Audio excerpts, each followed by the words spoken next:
Our final speaker for today is Matt Trotta. He is VP of Global Asset Management. He's the Vice President of Tax and Estate Planning. Tax retirement, estate Tax planning. retirement and estate planning. Matt's career has made him an expert in a variety of financial topics. His presentation today will review some of the most common errors in estate planning. The presentation will include estate planning tips, traps, and strategies to protect your assets, reduce administrative delays, avoid litigation, and ensure a transition of wealth to your heirs as intended. And Matt, it's all yours. Perfect, thank you. So as Scott mentioned, I'm here to be the storm cloud on an otherwise sunny day. So it's always tough to sort of restrict the type of issues that we run into. Sometimes we call them the 7 deadly sins, sometimes we call them the 17, but for the purposes of time, I'm going to knock it down to 8. Just like a good horror movie, some of the scariest tales are the ones that are based on true stories. So I'm not going to pull too many punches here. Everything I'm talking about today are things I've seen in a decade of practice. So we're going to talk about 8 specific issues here. We're going to start with no estate plan or an outdated plan. We're going to go then to incorrectly named beneficiaries, inappropriate choices of executor, ignoring asset sentimental value, not using adequate care and registered product designations, inappropriate use of probate minimization, failure to consider what words and powers are set out in the will, and then lastly, we're going to tackle improper use of testamentary trusts. So we'll start off with an outdated plan or no estate plan. So 50% of Canadians say they don't have a will. This is a much higher number for those under 35, so that's probably none of us here. But of those who said that they have a will that's quote unquote up to date, that's not exactly peer reviewed. That's not like they went to a lawyer and an accountant. That's essentially their view of, well, I think everybody's still alive and I don't hate them yet. So what's important to note from here is that if you don't have a will, we rely on statute. So every province has what we call intestate succession provisions, and it essentially lays out by effectively what family members you have left and who we hit first. From there, we have this concept called a holograph will. So a holograph will is literally if you write a will on a napkin, the courts might give that some consideration. It's essentially all in your own handwriting, signed by you. Alberta recognizes these still because Alberta's got a lot of antiquated provisions still left in the books. Saskatchewan will even recognize tractors because there's a tractor in the U of S law school that is one of the first holograph wills. BC will not. However, that just means that it's a murkier and more expensive path to success, or so we hope. But what's important to note is that the only thing worse than no will is a really bad one, because an out-of-date will may not reflect the current state of the family. It may not reflect current laws, both in estate laws, or especially those of you who think we're getting one over on the IRS or CRA. You might be in for a rude awakening if your plan's 20 years old. From here, we want to focus on incorrectly named beneficiaries. So we want to be really careful with the words chosen. A will is an important document, and it's amazing how many people just sort of, go through it really quick. They go to the lowest bidder, and they don't take the time to actually read what was done. So what does children really mean? So technically, legally speaking, it's usually the legally adopted or biological children of the testator. But is that what we really want to do? A lot of people have blended families. Do we want to include them? Do we want to make absolute sure that those damn stepkids get nothing? Well, we got to be clear. So we got to define what that means. Does that also only mean the children who are alive at the time you drafted the will, or could that mean others? So in trust law, we work on 2 principles that are a little hilarious, but hey, when it happens, it happens. One is the concept of the fertile octogenarian, which means you're never too old to have kids, or so the law says. The other is the precocious toddler, which is you're never too young to have kids.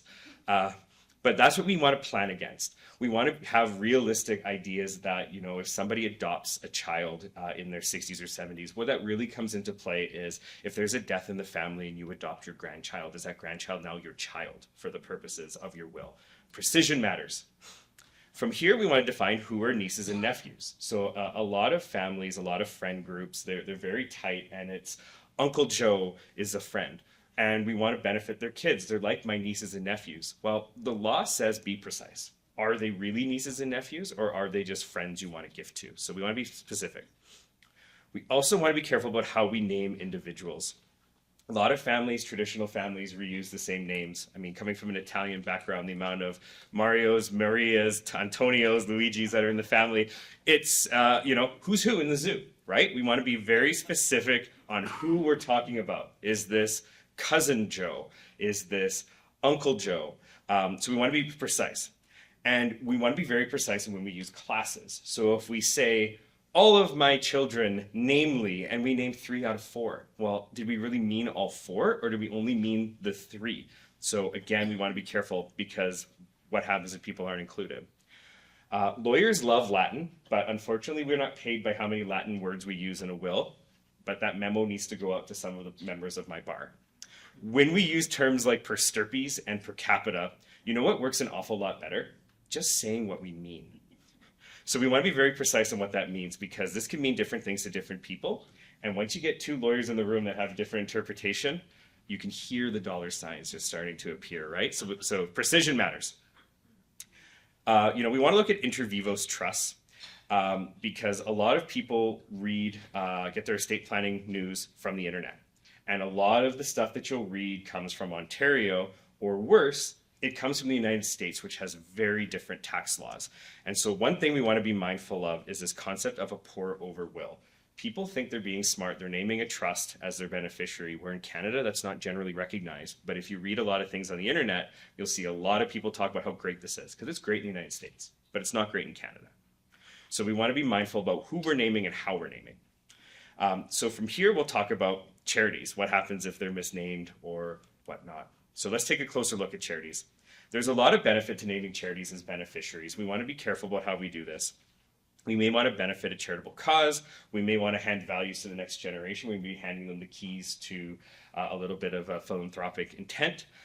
We may be looking for a tax advantage. As much as the government's played around fast and loose with the Tax Act to the point where it's causing a lot of chaos to my friends in the accounting field, there's still some advantages on donation at passing. If you're donating public securities in kind, but we want to be really mindful in how we do this, because there are special rules on estates. We call it graduated rate estate, which gives special rules for an estate on its 36-month period after passing. If we don't do this right, we can't access this. So we want to be mindful in how charities are named. We can show that there's intention by you, the testator, to give, or if it's your executor going, I can save a little bit of money if I cut a check.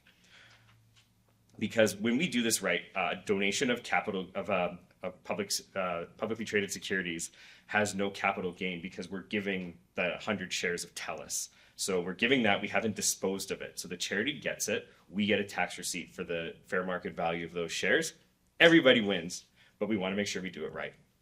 And so here's one of the biggest issues we have. I know I made fun of lawyers who use too much Latin, but here I am using some Latin again.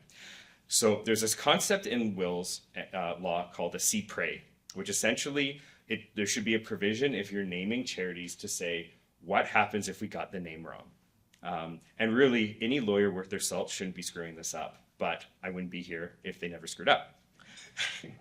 CRA does a really good job. They have on their Charities Directorate website a really nice way of being able to enter in charities. It'll tell you the proper name of the charity, their tax number, where they're headquartered, and whether they're in good standing. And this is the really important thing.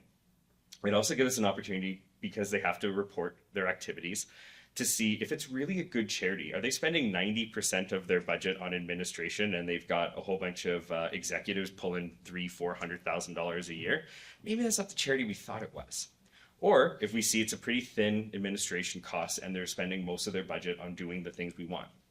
We want to give our executors some ability to be able to evaluate that in some cases. But we want to, most importantly, make sure we name the right one so we can get the tax advantage.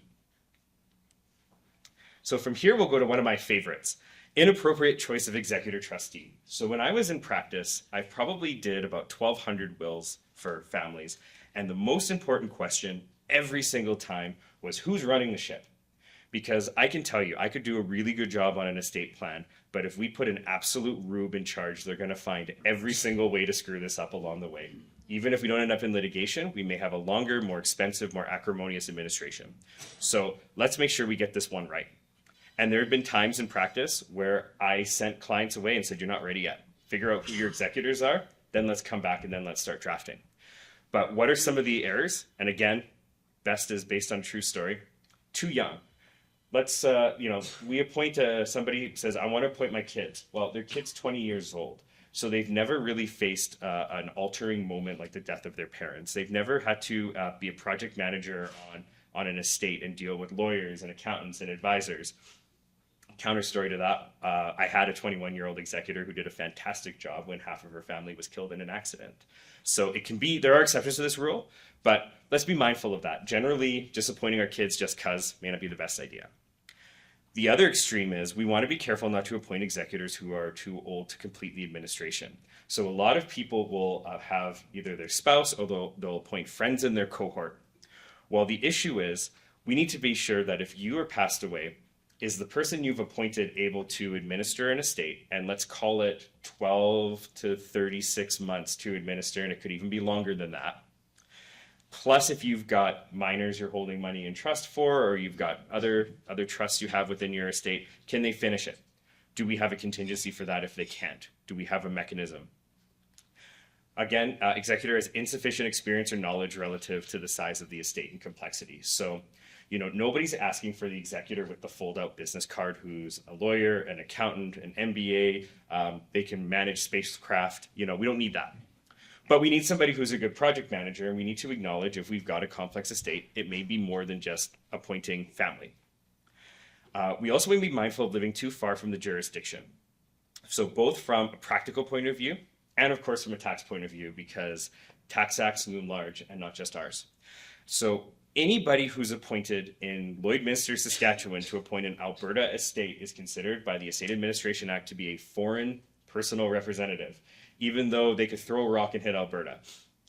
So that means they have to post a bond or have a dispensation of that requirement. That's usually easy. In my career, I never had to get bond, and I've administered hundreds of estates. Because usually when anybody wants to kick up a fight, I remind them that an insurance policy is $30,000, give or take, and that's an estate expense, so that comes out of their share. But if they want to pick a fight, that's a great way to start. From tax point of view, it gets a little bit more insidious if we're looking north-south or across the pond. If we have a situation where we have an Alberta estate, or so we think, and we appoint an executor who lives in California, and they're going to administer the estate from sunny San Diego, well, guess what the government might think? So under the Income Tax Act, an estate is considered a trust, and a trust is deemed resident where the central control and management is being exercised. So we now went from having a seeming Alberta estate to a non-resident trust. And if that sounds intimidating, it is. So we want to be mindful of who we're appointing and where they're appointing. So we also want to be mindful of the fact if we appoint somebody, let's say in New Brunswick, that may be a way higher tax rate than in Alberta. It's about a 10% swing, give or take. So there's also that. It could be provincial residency. It's also the practicality of flying somebody back and forth from Halifax to administer an estate, for example. Is that logical when a flight from Halifax costs more than a flight to London, England? Maybe it is, but it's something that needs to be borne in mind. We also want to be mindful of conflicts of interest. And this is something I hate to say, a lot of lawyers are not very good at spotting, and it's up to you as the client to be mindful and introspective. A lot of common conflicts of interest come in blended families. That's an obvious one. If we're setting up a spousal trust for our spouse who is not our kids' parents, and our kids are the trustees, are they really going to try to bend every rule to maximize the amount that's going to be left for them? Maybe, maybe not, but it's clearly a conflict of interest. But what's less obvious is, let's say we have a situation where kids or grandkids are benefiting, and we appoint their parents to, or your siblings to administer, and maybe there's a little bit of a paycheck that comes along with doing this because it's a company, because the details are getting so specific, you can tell this is a true story. And they didn't want to get off the file. They decided they were more qualified than the nieces, who were in their 30s and CPAs, and these guys went to the school of hard knocks and were taking big salaries, all because the will said may versus shall. So we want to be mindful of that conflict. We also want to be mindful of too many cooks in the kitchen. There's no safety in numbers with executors. There's the old adage, one of us isn't as dumb as all of us. And that's very true when it comes to estate administration. If somebody has 4 children, maybe we don't appoint all 4. And for the love of God, please don't appoint them jointly and severally. So what that means is any 2 or any 3 can make a decision and exclude the remainders. That's just litigation fuel and nightmare fuel for a planner. You want to make sure whoever we're appointing as an executor has an opportunity to say no while you're around. So you want to consult with them, because there's nothing worse in a situation where you have an executor come in, white-faced, saying, I haven't talked to this person in 20 years. I just found out I'm the executor of their estate and I have no interest in doing this. And then we look down as the administration lawyers and go, well, if you resign, there's no one. And these 4 kids absolutely hate each other and they're never going to agree on who's going to be the executor. Run, but it's going to be a fun estate. We want to be mindful of these conflicts before they happen. And that also goes for trust companies. Trust companies generally need to be able to approve an appointment in advance and then approve the appointment when it comes in. So if we just name Royal Trust or Scotia Trust for the sake of it, we don't talk to them and just assume, we'll figure out the fees later. Don't do that, because sometimes it puts them in a really awkward place. And then lastly, we want to make sure if we're appointing executors, we appoint an alternate. So, common situation we may have, we appoint a spouse, then we appoint a friend. Well, if the first spouse passes away, you want to update that, because if something happens to that friend, we're now at the mercy of statute, because the acts say what happens if you have no named executor. And you have a class of people in line of priority. And if there's more than one, they have to agree. So what does an executor really do? So there's about 100 different tasks, but I'll just sort of simplify it as they locate, safeguard, protect assets, manage it, submit an application for probate, pay debts, taxes, deal with executors, file tax returns, report to the beneficiaries, and ultimately administer the estate. So what are the potential challenges? Well, like that I mentioned before, that appointing people who don't have experience or time.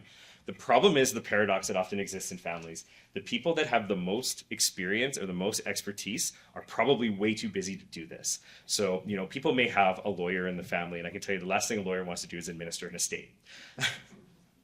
The conflicts of interest, like I mentioned, that's a really insidious one that can do a lot of damage to an estate. And it's something that executors have to manage, not just themselves and a beneficiary, but more likely it's going to be managing conflicts between beneficiaries. Especially if we do something really nasty, which I'll point out a little later, and try to leave a family cabin to multiple children. Making decisions is often a challenge, because a lot of times there's going to be some discretion they have to exercise along the way. Geographic distances. And then, of course, the reality is that these people, unless you hired a professional, are in a process of grieving. And so a lot of times in my experience, I've had clients come in 1 or 2 days after somebody passed away and go, what do? I have to do a lot of things. And I said, no, you have to go say goodbye, then come back. Take your time. We have a 30-day period. We don't even know who the executor beneficiaries are yet, because most wills will say there's a 30-day period, a survivorship period, so that we know for sure who we're probating for the benefit of. And then, of course, personal liability. The reality of the situation is this is a fiduciary role, which means there's fiduciary obligations and penalties for when that doesn't work out, especially with the big bad tax man. So moving on, ignoring sentimental value assets. This is a huge one, because people fight out of emotion over things, not just money. It often becomes about money after the fact. So did we consider final arrangements? Did we consider things like photographs, like maybe medals from the war from great grandpa or something like that, that you may not think, well, it's not worth a whole lot. I don't need to waste my lawyer's time. You're not wasting the lawyer's time. You're saving us a lot of headache, because it's important to know, because these are touch points to conflict. And you don't realize what a touch point to conflict it is until you are a lawyer in an interior boardroom managing the partition of human remains. Yes, that happened. We also want to think about family businesses and cottages, because for a lot of people, that business is a member of the family. That cottage is a member of the family. There's a lot of really good memories, really good times. And we need to take that seriously. And we need to think about that seriously. For businesses, I mean, that's a whole lot of planning that should be happening besides just talking to an estates lawyer, because most estates lawyers aren't tax lawyers and aren't corporate lawyers. Some of them aren't suckers for punishment like I was. But we also need to be introspective about this too. How important is it for that cottage to stay in the family, for that cabin to stay in the family? Because it's one of those things that is a real touch point for conflict. Even though the goal is noble, keep it in the family, preserve some memories. It may just be best to have it be sold. We may have a situation where maybe one child out of 3 can actually afford to maintain it. Maybe only one is actually near it. Then there's the whole issue of, well, I'll just show you some of the issues. How many beneficiaries? Are they minors? Is it blended? Will they get along? Who pays for things? Who gets to decide enough is enough? What happens? How do we determine buyers? Who gets to make decisions? Do the beneficiaries actually want to go all the way to northern Saskatchewan to that awful fishing lodge that you loved and you dragged them to for 20 years? That's a real question. And it requires a lot of introspection, and it's a lot of things that go outside sitting down with your drafting lawyer. It's sometimes family meetings, and sometimes, you do those yourselves, but I've definitely sat in on a few over my time. So from here, we'll go to registered product designations. So things like RSPs, TFSAs, LIFs, pensions. We want to make sure these things are named properly. And so this can be done in a will, but I can tell you from lots of experience, don't do it. If you have time to see your lawyer to update your will, to update your estate plan, you have time to see your financial advisor or the plan administrator and make sure these things are up to date. If you happen to retire in the sunny shores of BC, this can be an even bigger issue, because in BC, they started to take the position that if you have designations in a will, they may be able to charge probate fees on that. So we want to be mindful of that sort of thing. The other practical thing is, and I can tell you from advising a financial institution, when we see a dodgy designation or a dodgy will, we pump the brakes. So it's not moving fast. We need to prove that this is the proper designation, that it's valid, and the one that we have on record isn't. So we're not necessarily moving quickly. And a lot of times we may ask for that will to be probated so that we know the underlying will and designation is valid. So not only are we not saving any time, we're actually creating more chaos, because a lot of times when you're dealing with banks and institutions, you may not be dealing with senior legal counsel. You may be dealing with a 17-year-old at the branch who is terrified of this file. So we also want to be really careful in wills that we don't accidentally revoke these things, because I've seen some nasty wills in my day that have been really poorly drafted. Normally, first line in a will will say something to the extent of, I revoke all former wills and codicils, because this is the new one, this is the fresh one, off we go. It may say, except for the will I drafted in BC, because we're doing some strategies there, or you may have a condo in Mexico, and as a lot of people know, in a lot of Mexican states, you don't actually own that. That's a trust relationship between you and a bank that holds it for you. So we want to also make sure we're not revoking that. A bad one might say, I revoke all testamentary dispositions of any kind. Well, that sounds an awful lot like a designation on an RSP, doesn't it? Or so the argument can be if somebody could benefit if we could revoke that designation. So we want to be very mindful of this one. We also want to mind the tax gap, because a lot of common ideas that people have is probate's nasty. Let's not go through it. Let's move things outside the estate. It's going to be really easy. Well, let's make sure the estate still has something left, because you're going to have, especially on the second to pass, a terminal tax bill. Because under the Tax Act, when you pass away, you are deemed to have disposed of everything you own at fair market value. Your estate reacquires it at a new cost base. So that generally creates tax on the second to pass. So let's say we have an estate that's worth $200,000 and we have an RSP that's worth $125,000, and the RSP moves out of the estate to a beneficiary, and we have $80,000 worth of expenses and taxes in that estate. That estate is insolvent. But the tax man's not done with you yet. So not only can they go after your beneficiary, of that RSP for the amount of tax that's, they can also go after your executor for paying anything that wasn't CRA. Now, we can push back a little bit on that. We can say, well, we had to pay for a funeral, we had to pay for, well, me to argue with you, and we had to pay for the accountant to file the tax return that got us into this mess. But that's about it. And a lot of executors will look at an estate and be very prudent and say, that MasterCard bill, that's got to go. It makes sense, right? We don't want 20% interest or whatever they're charging to continue. But if we don't have enough money to pay MasterCard and His Majesty's government, could be a problem. So we want to be mindful of what we're moving outside the estate. So that leads us to number 6. So number 6 is not really a big deal in Alberta, but again, people read articles from Ontario and they think it is. So probate tools are often used without considering the effect on the estate. This is also really important with spouses, because between spouses, if you leave something to your spouse, generally there is what we call a spousal rollover. So what that means is the tax is deferred until the second of you to pass. In order for that to occur, your spouse has to actually get it, or it has to vest indefeasibly, either them or a trust for them, a spouse trust, within 36 months. So if we play around with probate minimization tools, sometimes we miss that and we get an extra tax bill. We want to look at joint assets between parents and children, because not only is that nightmare fuel and therefore litigation fuel, it's also something that can create additional tax filings. We want to also consider the reality that when we do a lot of these minimizations, we're losing control. If we're gifting something to somebody, or we're giving somebody the ability to administer it for our behalf, we are losing control. And is that logical in this circumstance? Are we about to hand half of our house over to our son to bypass probate and then find out our son got divorced and his spouse is claiming half of my house? That happened in Saskatchewan and they lost because they didn't paper it well. So again, tax may be in the estate, but did funds follow? So what is probate? We've talked about it a lot, and essentially it's a legal process. It validates the will.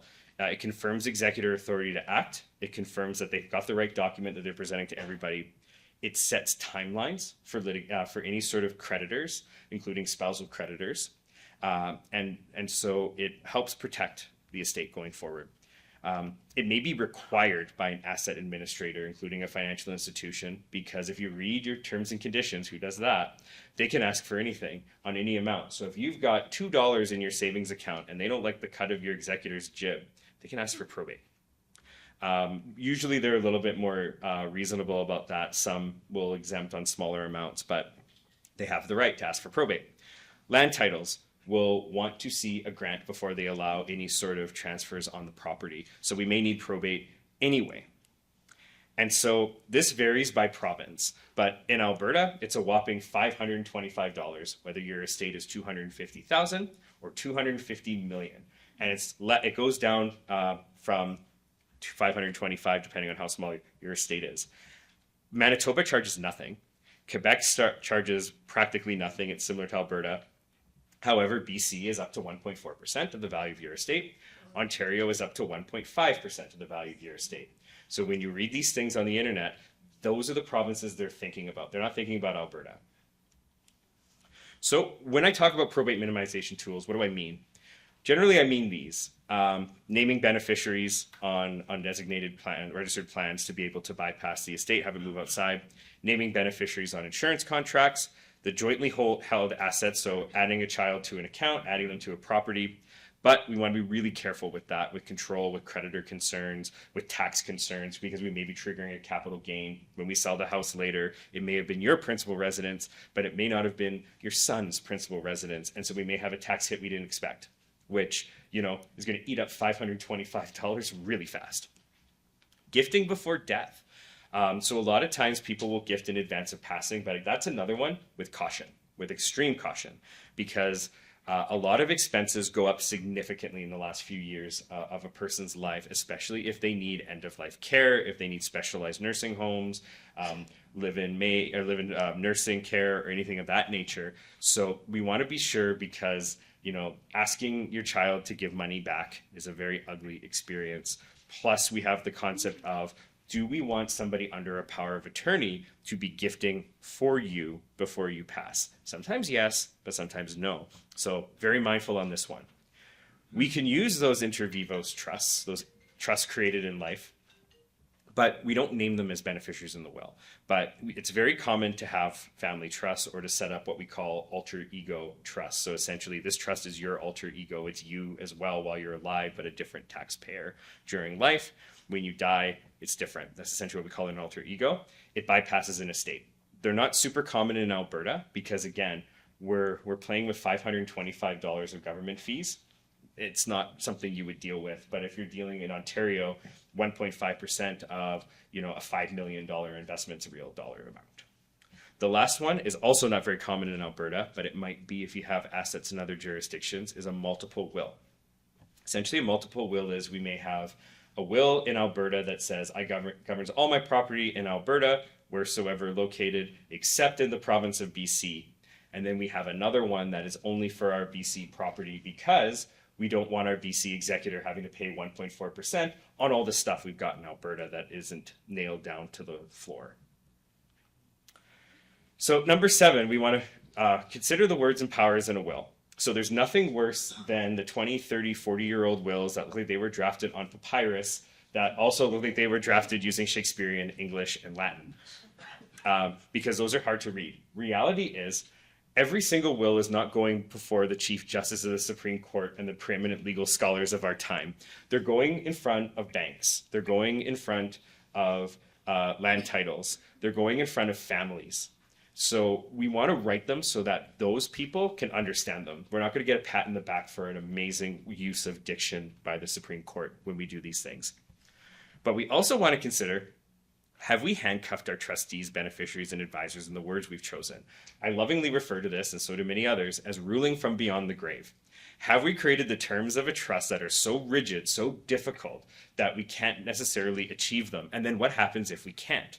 I mean, I can tell you from experience, it's a date with the court for advice and direction, maybe to vary the will, maybe to accelerate a trust. And when we do that, that sounds expensive, doesn't it? Because it is. You're usually looking at about, depending on your lawyer, $5,000 to $15,000 for that, and that's assuming nobody is contesting. If you're contesting, multiply it by whatever you want. You're probably about right. So we don't want that. We want certainty. We want the ability that if something needs to pivot, our trustees have discretion. If we want to engage in tax planning, we have wording in the will that can do that. When we use words like absolutely, per stirpes, and other things like that, does it mean what we want? And a lot of, frankly, bad drafters use these words without thinking what they mean. One of my favorite clauses I've seen was, my estate to my spouse, absolutely, if they survive me by 30 days. So which one is it? Is it absolutely? Because that means it goes to you absolutely, including to your estate, no matter what. But if we have a condition after that, which one do we mean? Generally, we would take the last one.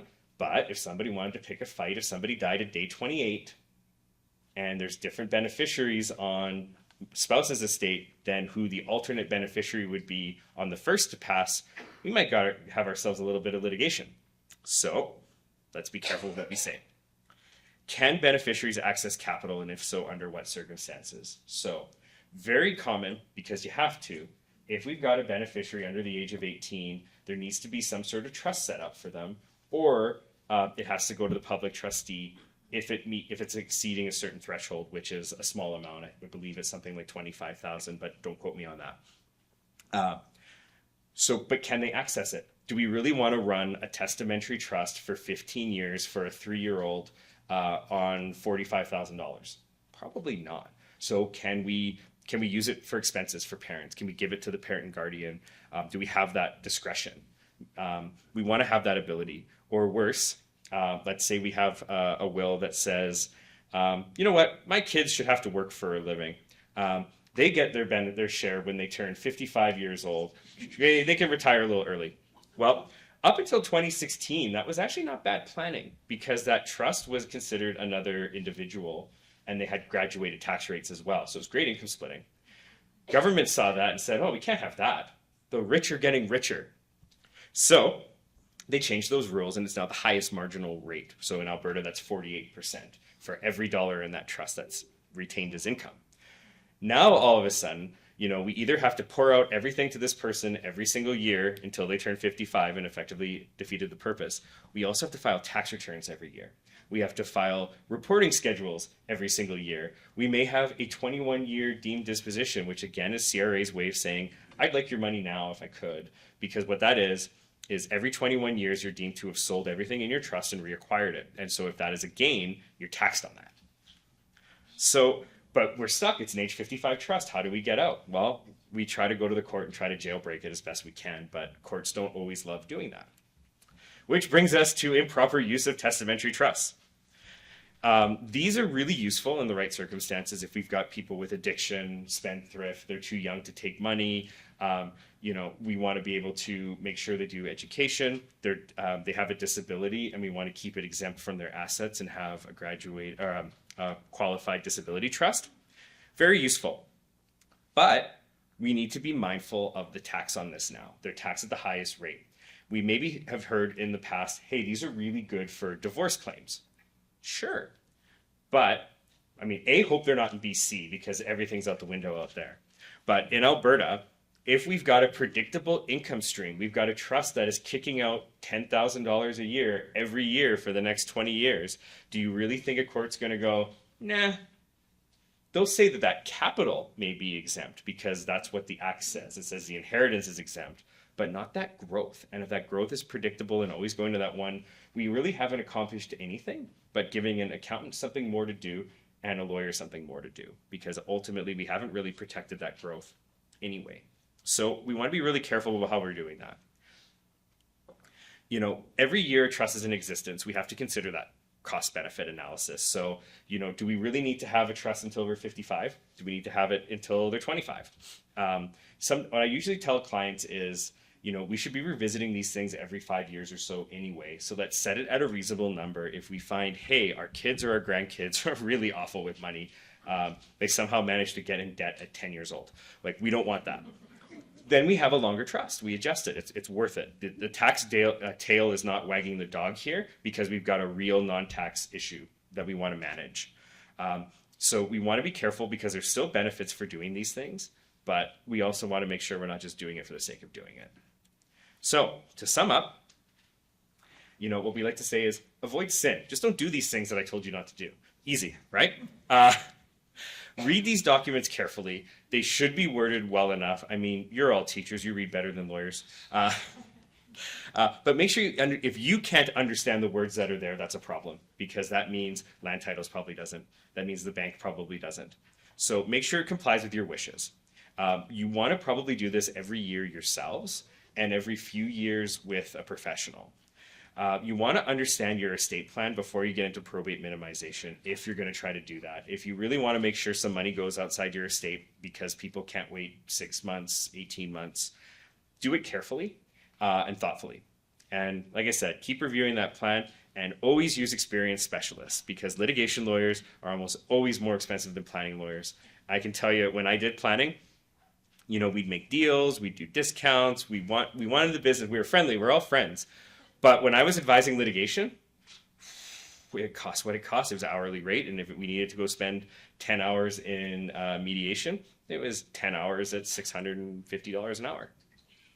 And I can tell you, I haven't drafted many wills that were more than a few $1,000s. The most expensive one I ever did was about 8. And that was for 3 kids, high net worth family. One was disabled, one was probably going to be disabled in due course, and one had a hole in their pocket anytime a dollar fell into it. So from there, if you have any questions, I'm happy to take them. Oh, yeah. State where the bank is insisting you probate it because it's over their threshold dollars that they pay. Can you get out of that anyway? So it's a case in our case, my mother-in-law has X dollars at the Royal Bank, and they're saying when she passes, she gets probated. And 2 kids, they're both executors for primary beneficiaries.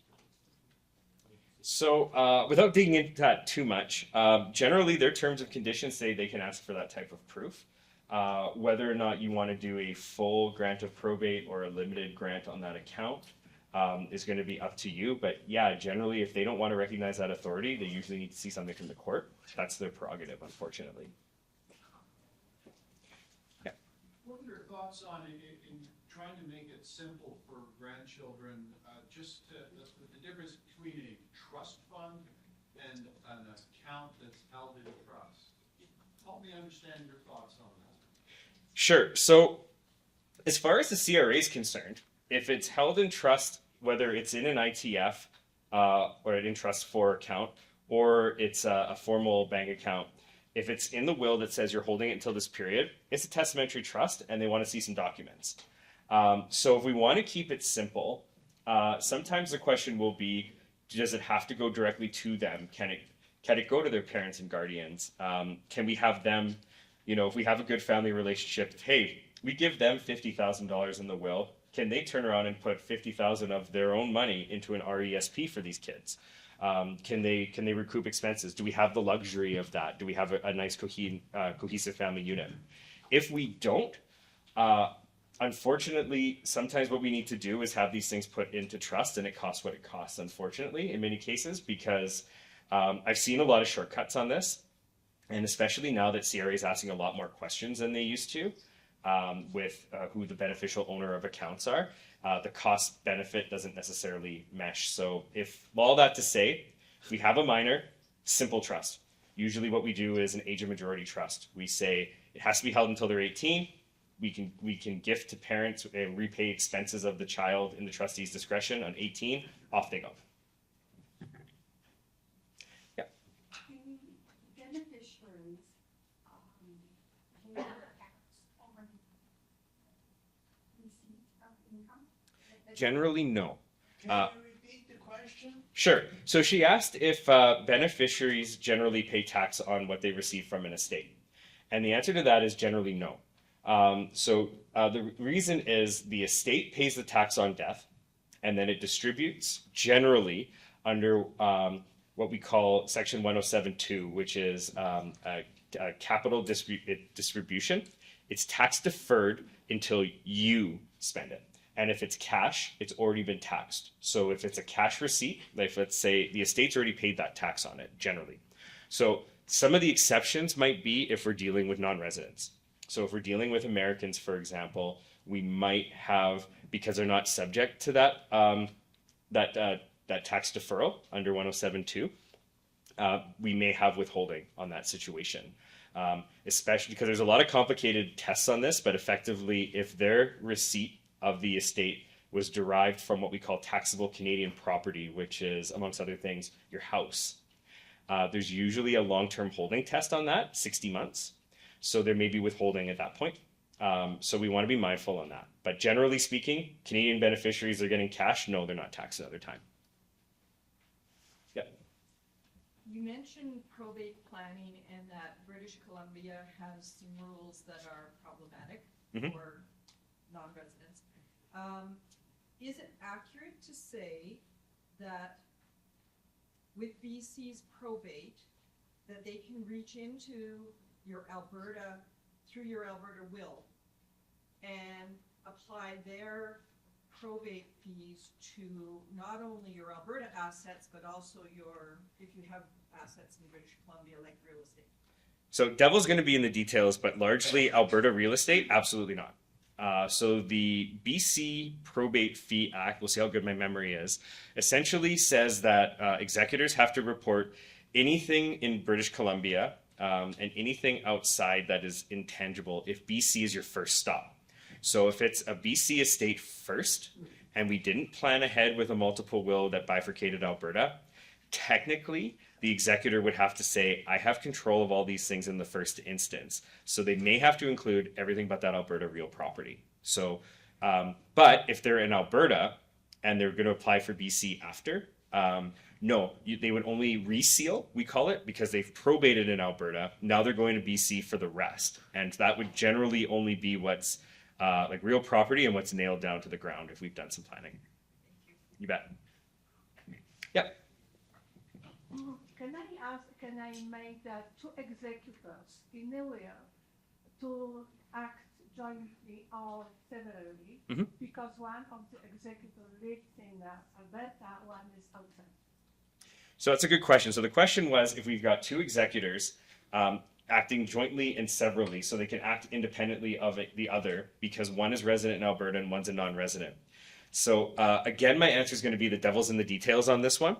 So we're going to have a situation where if I was your lawyer, one of my first questions would be, why are we appointing the non-resident? Because it's going to create some chaos. If the non-resident is the one doing most of the work, now we're back to that test where is the central management control of that trust estate being exercised? We've also got the other issue of, if we've got two people who don't have to talk to each other, what kind of shenanigans are they going to get into between the two of them when they're not talking?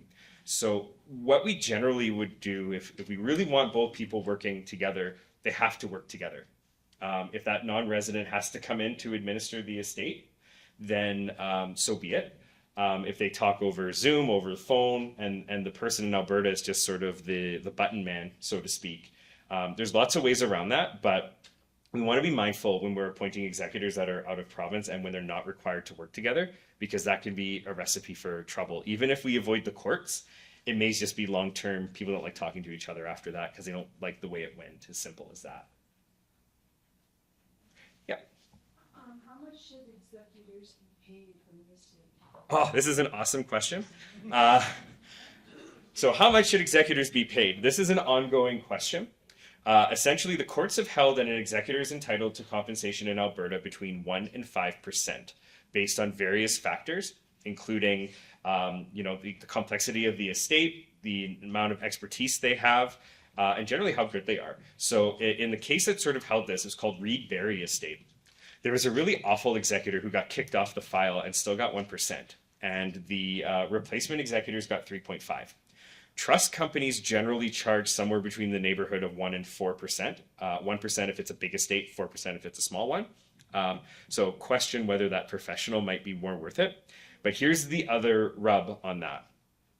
A lot of times executors are family members, and it's taxable income for them. So their inheritance wouldn't be taxable generally, but their executor fees would be taxable income, tax over and above what they're making. So if they're making a good amount of money already and now they're getting executor fees over and above that, we could be looking at an effective tax rate between 30 and 48%. But you don't have to charge the executive. You don't have to charge your fees. Two more questions. Sure. So two more. Yeah. So if one of the spouses is an American citizen, what difficulties would we have? So the question is, if we have an American spouse, what kind of complexities? That's an entire presentation. But so essentially, we're looking at, on a really high level, U.S. estate tax. We're looking at whether or not there's gifting between spouses and how we want to treat that. There's also going to be the issue of, between Canada and the United States, they tax capital gains a little differently. So Canada has our death tax. So if anybody tells you Canada doesn't have a death tax, they're lying. It's 70 sub 5. We have that, which in the United States they may not recognize until you sell the property. In the intervening time, all we have to do is watch the news and see what our currency is doing every single day, which is bouncing around. And the government likes to tax on that difference if you made some money off of that. So we have different timing on that. We have different rules on that. For the estate tax, unless we're looking at close to 14 million US at the moment, we're probably not paying it. So, sign of relief, right? But if you have about $60,000 US, you still may have to file something. So if you have that situation, it's cross-border planning. Get an experienced lawyer and accountant to help manage those things through. One more, sure. If you leave your primary residence to your beneficiaries, does your primary resident beneficiary have the tax? So if you leave your primary residence in your will, essentially what happens is it's deemed sold at fair market value at your death, but your estate gets that principal residence exemption. So it's now reset at that value. If you distribute that property in kind, if it is not your kid's principal residence, the growth on it will be taxable. Okay. Perfect. Thank you so much.